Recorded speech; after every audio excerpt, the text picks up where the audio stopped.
আমি রাষ্ট্রকে হুঁশিয়ার করে বলতে চাই, অতি উদাসীনতা কিন্তু ভালো ফল বয়ে আনে না। রাষ্ট্রের জন্য এটা সবচেয়ে বড় লজ্জাজনক ব্যাপার যে 1 বছর পরেও জুলাইয়ের অন্যতম বিরোধী রাস্তায় দাঁড়িয়ে আছে। গতকালকে সাংবাদিক ভাইদের সাথে কিছুটা ভুল বুঝাবুঝির সৃষ্টি হয়েছে, সেটার জন্য আমরা দুঃখ প্রকাশ করছি। আমরা গতকাল সকাল 9টা থেকে আমাদের অবস্থান কর্মসূচি অব্যাহত রেখেছি। পুলিশের সর্বাত্মক সহযোগিতা আমরা পাইনি, তারপরে আমাদের অবস্থান কর্মসূচি শান্তিপূর্ণ ছিল। আমরা সরকারের কাছে পুরো 1 বছর ধরে বিভিন্ন প্রক্রিয়া আলোচনা করে এই সমস্যার সমাধান করতে চেয়েছি। আমাদের স্বীকৃতি, আমাদের পুনর্বাসন, দায়িত্ব গ্রহণ এবং বিচারের দায়বদ্ধতা প্রকাশের জন্য একটি লিখিত সনদ সরকারের কাছে চেয়ে আসছি দীর্ঘদিন ধরে, কিন্তু সরকার সেটি দিতে ব্যর্থ হয়েছে। সেজন্যই আমরা আবার আন্দোলনের পথ বেছে নিয়েছি। আমি সরকারের কাছে এখন আমাদের প্রস্তাবনাগুলো উপস্থাপন করব। যে সনদ সরকার প্রণয়ন করবে সেই সনদে জুলাই শহীদদের স্বীকৃতি, আহতদের স্বীকৃতি এবং দায়িত্ব গ্রহণ, বিচারের দায়বদ্ধতা কিভাবে উপস্থাপিত হবে তার একটি নমুনা উপস্থাপন করছি। প্রস্তাবনা: আমরা বাংলাদেশের জনগণ স্বাধীনতা ও গণতন্ত্রপ্রিয় জাতি হিসেবে 2024 সালের জুলাই মাসে সংঘটিত ঐতিহাসিক গণঅভ্যুত্থানের বীর শহীদদের প্রতি শ্রদ্ধা নিবেদন করছি এবং আহত সংগ্রামী জনগণের আত্মত্যাগকে কৃতজ্ঞতার সাথে স্মরণ করছি। তাদের রক্ত, ত্যাগ ও সাহসিকতার বিনিময়ে নতুন করে উন্মোচিত হয়েছে স্বাধীনতা, গণতন্ত্র ও ন্যায়ের পথ। এই সনদ আমাদের অঙ্গীকার যাতে শহীদদের রক্ত বৃথা না যায়, আহতদের স্বপ্ন পূর্ণতা পায় এবং বাংলাদেশ হয়ে ওঠে একটি ন্যায়ভিত্তিক, মানবিক ও গণতান্ত্রিক সমৃদ্ধ কল্যাণ রাষ্ট্র। ধারা 1, জুলাই শহীদ ও জুলাই যোদ্ধাদের স্বীকৃতি। 2024 সালের গণঅভ্যুত্থানে জীবন উৎসর্গকারী শহীদদের আমরা জুলাই শহীদ জাতীয় বীর হিসেবে ঘোষণা করছি। তাদের আত্মত্যাগে বাংলাদেশ পেয়েছে নতুন স্বাধীনতা। আহতদের আমরা জুলাই যোদ্ধা বীর হিসেবে স্বীকৃতি দিচ্ছি। তাদের সাহস ও রক্তের বিনিময়ে আমরা পেয়েছি গণতন্ত্র, মুক্ত কণ্ঠ ও ন্যায়ের প্রতিশ্রুতি। ধারা 2, রাষ্ট্রের অঙ্গীকার।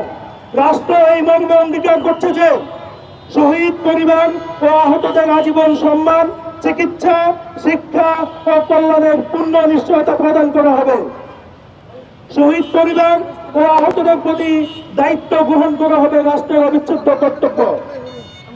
আহতদের সকল চিকিৎসা, পুনর্বাসন, কর্মসংস্থান ও কল্যাণমূলক ব্যয় রাষ্ট্র সরাসরি বহন করবে। আহত ও শহীদ পরিবারের জন্য আজীবন সম্মানজনক ভাতা নিশ্চিত করা হবে, যা তাদের অধিকার হিসেবে স্বীকৃত থাকবে।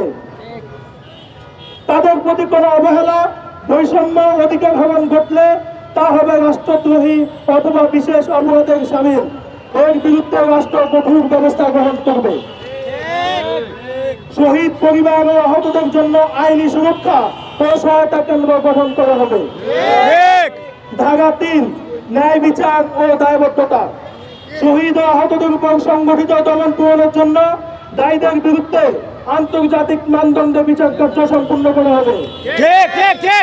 একটি স্বাধীন সত্য ন্যায় কমিশন গঠন করা হবে, যেখানে ভুক্তভোগীরা তাদের অভিজ্ঞতা ও সাক্ষ্য পেশ করতে পারবেন। এই 3টা ধারাকে জুলাই সনদে অন্তর্ভুক্ত করে অন্যান্য রাজনৈতিক দল এবং রাষ্ট্র সম্মিলিতভাবে ঐক্যমতের ভিত্তিতে এই সনদ পুরোপুরিভাবে বাস্তবায়ন করবে।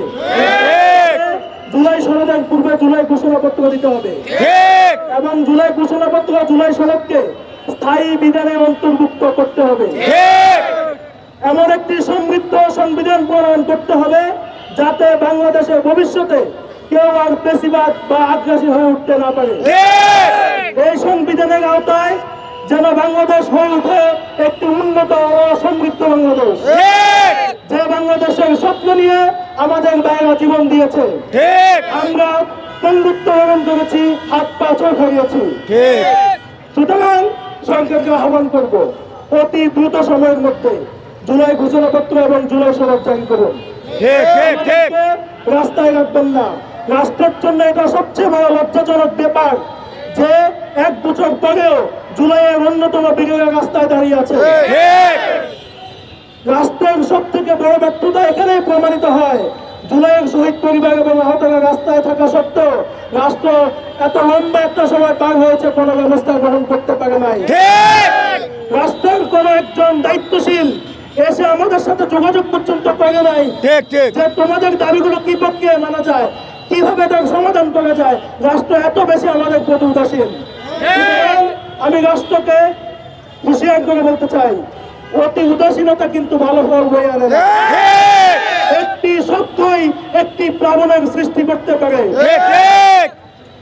আমি আবারও দেশবাসীর কাছে ক্ষমা প্রার্থনা করছি যে সামান্য দুর্ভোগ সৃষ্টি হয়েছে, আপনারা সেটাকে ক্ষমা সুন্দর দৃষ্টিতে দেখবেন।